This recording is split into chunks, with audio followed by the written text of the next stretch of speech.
በማቴዎስ ወንጌል ምዕራፍ 21 ቁጥር 3 ላይ ያለ አንድ ኃይለ ቃል ነው ባጭሩ የምናነሳው።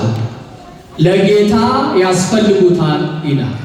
እስኪ በሉ ሁላችሁም ለጌታ ያስፈልጉታል በሉ። ቁጥራችሁ ብዙ ነው፣ ግን ብዙ ጊዜ ለመናገር አይናፋር ሰው ይበዛል። ማፈር ኃጢአትን ነው። የእግዚአብሔርን ቃል ለመናገር ማፈር አይገባም። ድምፃችሁ ከፍ ይበል። ለጌታ ያስፈልጉታል በሉ። ለጌታ ያስፈልጉታል። ይሄ ቃል በቀጥተኛ መንገድ ለራሳችን ሕይወት እንናገረው ብንል ለጌታ አስፈልገዋለሁ በሚል ተለዋጭ ቃል የሚነገር ቃል። ይሄንን ቃል የተናገረው በዕለተ ሆሳዕና ክብር ይግባውና መድኃኒታችን ኢየሱስ ክርስቶስ ነው። ቃሉ የተነገረው የታሰሩ አህዮችን ፈተው እንዲያመጡ ለተላኩ ለሁለት ደቀ መዛሙርት ነው። ለጌታ ያስፈልጉታል የሚለው ወሳኝ ቃል ላይ የምንማረውን የሕይወት ቁም ነገር ብቻ ላሳያችሁ ነው ቃሉን ያነሳው። የዛሬቱ ዕለት የዛሬ ሳምንት ዕለተ ትንሣኤን ከመቀበላችን ቀድሞ ያለችው ሰንበት ሆሳዕና ተብላ ትጠራለች። ሆሳዕና በዛሬው ዕለት ከተዘመረው መዝሙር የተወሰደ ቃል ነው። የተጠና መዝሙር አይደለም። ዝግጅት የተደከመበት መዝሙር አይደለም። አሁን ልጆቻችን ውድ የሰንበት ትምህርት ቤት ወጣቶች በእናንተ ፊት ዘንባባውን ይዘው ዝማሬ ሲያቀርቡ አጥንተው አሰላስለው ጊዜ ወስደው። ሆሳዕና የሚለው የዛሬው መዝሙር ግን ጊዜ ተወስዶ በልዩ ጥበብ የተቀና አይደለም። ከልብ የፈለቀ ምስጋና ነው። በደረጃና በመሰናዳት መንፈስ የቀረበ ዝማሬ አይደለም። ልብ ያፈለቀው ውዳሴ ነው። ሆሳዕና ማለት አድነና ማለት ነው። እግዚአብሔር ያድነን፣ እግዚአብሔር ያድነን። ሆሳዕና ማለት መድኃኒት ማለት ነው ብለው ተርጉመዋል። ሆሳዕና በአርያም አሉ በኢየሩሳሌም የሚኖሩ ነዋሪዎች ምን አይተው ሆሳዕና በአርያም አሉ? መድኃኒት በግልጥ መጣልን፣ አቤቱ አሁን አድን አድነን አሉ። ቀንበር ጸንቶባቸዋል፣ ፍዳ በርትቶባቸዋል፣ ጭንቅ ልባቸውን ወጥሮ ይዞባቸዋል። ስለዚህ አድነን ይሉታል ኢየሱስ ክርስቶስን። ጥቂት ወደ ኋላ እንመለስ። ወደ ደብረ ዘይት ወደ ኢየሩሳሌም ሲቀርቡ ቤተፋጌ ወደምትባል አንዲት አነስተኛ መንደር ከደቀ መዛሙርቱ ሁለቱን ላከ ይላል። ቤተፋጌ ትባላለች ቀበሌይቱ። ቤተፋጌ ማለት መስቀለኛ ቦታ የተመሰረተች መንደር ማለት ነው። ወደ ቤተፋጌ ከደቀ መዛሙርቱ ሁለቱን ላካቸው። ማ ኢየሱስ ክርስቶስ። ወደ ቤተፋጌ መንደር ግቡ፣ አንድ አህያ ከውርንጫይቱ ጋር ታስራ ታገኛላችሁ፣ ፈትታችሁ አምጡልኝ። አህያዋን ስትፈቱ ለምን ትፈታላችሁ የሚል ጠያቂ ይመጣል። ያን ጊዜ ለጌታ ያስፈልጉታል በሉ አላቸው። የሚገጥማቸውን ጥያቄና መልስ አስታጥቆ ላካቸው። ወገኖች የኢየሱስ ክርስቶስ እንዲህ ነው። እኛ የምንኖርበት ዓለም የፈተና ዓለም እንደሆነ ያውቃል። የምንኖርበት ዓለም የጥያቄ ዓለም እንደሆነ ያውቃል። በፈተና ዓለም በጥያቄ ዓለም ፈተናን እንዴት እንደምናልፍ ጥያቄን እንዴት እንደምንመልስ ጥበቡን የሚሰጠን መድኃኔ ዓለም ብቻ ነው። አንዳንድ ሰው ፈተና ሲበዛበት መከራ ሲበረታበት ያደርገው ይተገብረው ይሰራው ግራ ይገባዋል።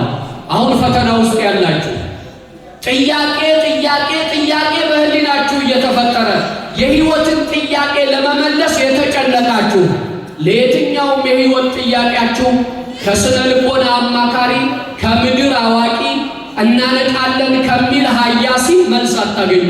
መልስ የሚገኘው ከኢየሱስ ክርስቶስ ብቻ። ለዚህ ዓለም ጥያቄ መልስ ሰጥቶ አስታጥቆ ላካቸው። የምንኖርበት ዓለም ፈተና ጥያቄ የሌለበት ዓለም አይደለም።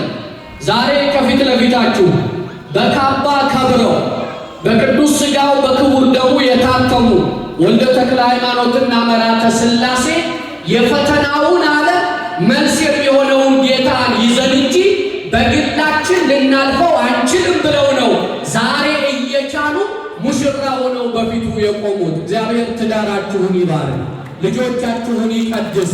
ወገኖቼ ይህንን ጸጋ እባካችሁ ቅሩበት። መቀናት ካለበት በዚህ ጸጋ ይቀናል። ምትኖሩበት ዓለም ምንኖርበት ዓለም ፈተና የሌለበት ዓለም አይደለም። ለሚጠይቋቸው ጥያቄ መልስ ሰጥቶ እንደላከ ለሕይወት ጥያቄ መልስ የሚሰጥ ከፈተና የሚያሻግር ጌታ እዚህ አለ። ሥጋውን ብትበሉ ደሙን ብትጠጡ አሸናፊ ትሆናላችሁ።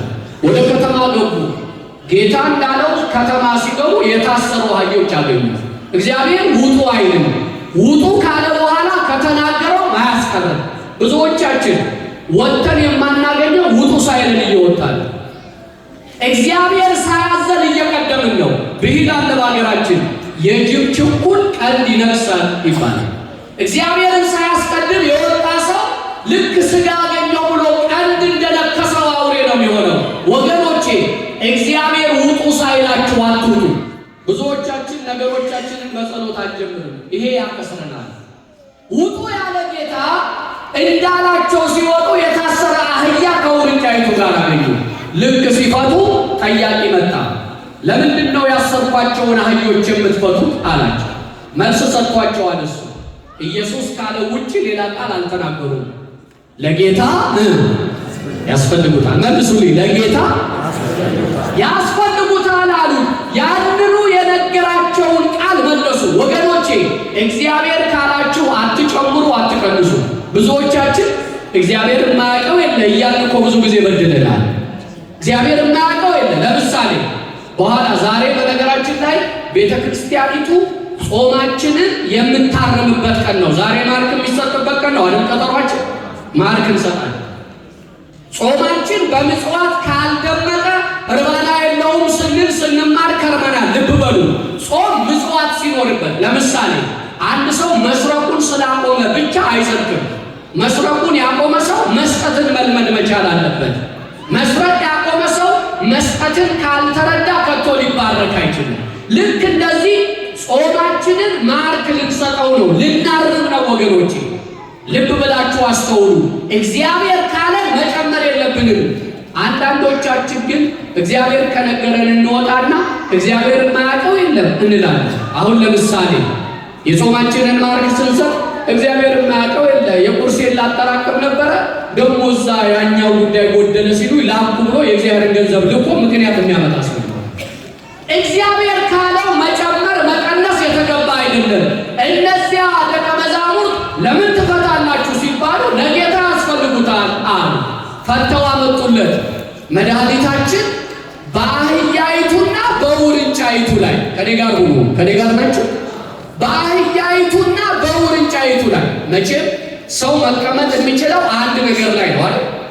መድኃኒታችን ግን በአህያይቱም በውርንጫይቱም ላይ ተቀመጠ ይላል መጽሐፍ ቅዱስ። እንዴት ተቀመጠ ቢሉ በተአምራት ተቀመጠ። ማን ይችላል? እግዚአብሔር። መልሱልኝ። ማን ይችላል? እግዚአብሔር ስለሚችል በአህያይቱና በውርንጫይቱ ላይ ተቀመጠባቸው።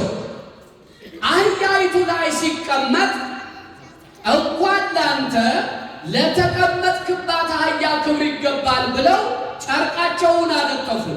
አንዳንዶች የዛፍ ቅጠል ይዘው ይላሉ ሶስት ወንጌላውያን። ዮሐንስ ግን በምዕራፍ 12 ቁጥር 13 ላይ የዘንባባ ዝንጣፊ ይዘው